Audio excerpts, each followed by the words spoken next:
Hey hi guys, this is Siddharth and also the failure. Hope you all are good. So ఈసారి thing ఏంటంటే, మన జీవితంలో ఎన్నో special days ఉంటాయి. We have right to celebrate every special day in our life except one special day. ఒక్క రోజు తప్ప. That's our birthday. ఏంటి వీడు బర్త్డే గురించి చెప్తున్నాడు అనుకుంటున్నారా? బర్త్డే అంటే నాది కాదండో, మన జనని గారిది. Miss Janani, come on to the stage. So let's wish our beautiful Papa ki very dad's little princess mom ki beti Sidhu's headache. Many more happy returns of the day, Miss Janani garu. తిట్టిండ్రా పొగిడినరా? Of course పొగినండి. మరి Siddhu headache మీరు ఏంటి? అక్కడే stuck అయిపోయారా? Actually దానికి అర్థం ఏంటంటే, సిద్ధు జీవితంలో ఆకాశంలో నుంచి రాలిపడ్డ ఒక చుక్క అని అర్థం. Oh thank you so much. అందరికి థాంక్యూ సో మచ్. ఎవరైతే ఇప్పుడు నన్ను కామెంట్ సెక్షన్ లో విష్ చేస్తున్నారో ప్రతి ఒక్కళ్ళకి లవ్ యు ఆల్. సో ఇంకా బర్త్డే విషయానికి వస్తే, journey will not celebrate her birthday until she achieve success in her life. ఇది తను లాస్ట్ ఇయరే డిసైడ్ అయిపోయింది అనమాట. తన లైఫ్ లో ప్రాపర్ సక్సెస్ వచ్చేంత వరకు బర్త్డే సెలబ్రేట్ చేసుకోవద్దు అని. And I personally feel very very proud. ఎందుకంటే మన డెసిషన్ ని ఒకళ్ళు రెస్పెక్ట్ ఇచ్చి ఫాలో అవడం అనేది దానికంటే ఇంకా బెస్ట్ థింగ్ ఇంకోటి ఉండదు. Not only one, her friend two.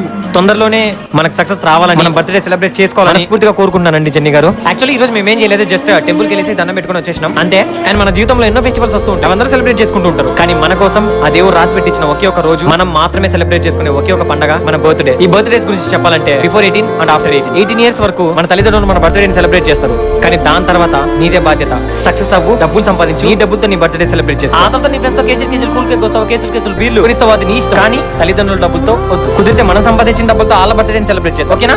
So మేమైతే ఇలానే ఫిక్స్ అయిపోయాం. And coming to the journeys birthday, జీవితంలో ఎంతో మంది ఫ్రెండ్స్ ఉంటారు, కానీ కొంతమంది మాత్రమే ఆటకి దగ్గరగా ఉంటారు. అందులో ఒకళ్ళే ఈ భవ్య అనే అమ్మాయి, జనని గారి childhood friend, the most important person అన్నమాట. తన జీవితంలో ఎంత మంది ఫ్రెండ్స్ వచ్చినా గానీ ఈ భవ్య అనే అమ్మాయి ప్లేస్ మాత్రం హైట్స్ లో ఉంటది, ఎప్పటికీ తగ్గను కూడా తగ్గదు. సో తన ఫ్రెండ్ అయిన భవ్య గారు జనని గారి కోసం ఒక చిన్నగా పెద్ద గిఫ్టే పంపించింది అనమాట. అలాగే ఉండండి, తీసుకొని వస్తాను.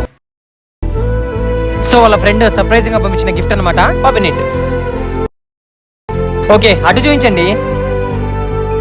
Thank you so much. నేనేం చెప్పాలో నాకేం మాటలు రావట్లేదు. Love you so much. Full హ్యాపీయా? చాలా happy. So coming to the Siddhu, మనకి గిఫ్ట్ ఇవ్వడాలనేవి పాస్ట్ లో లేవు అండ్ ఫ్యూచర్ లో ఉండబోవు.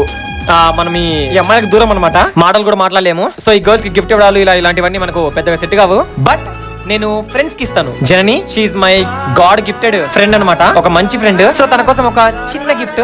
Okay, wait a sec. I hope you like it. Open చేయండి.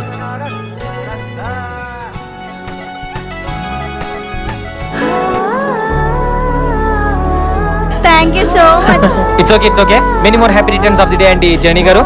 సో మన ఫ్రెండ్షిప్ ఇలాగే ఏ గొడవ లేకుండా ప్రశాంతంగా కంటిన్యూ అవ్వాలని మనస్ఫూర్తిగా కోరుకుంటున్నాను. And thank you so much for being my bestest friend to me. And ఈ ఫోటోనే నేను ఫ్రేమ్ కట్టించడానికి కారణం ఏంటంటే, అది జర్నీ గారి ఫేస్ రివీల్ రోజు వీడియో అనమాట.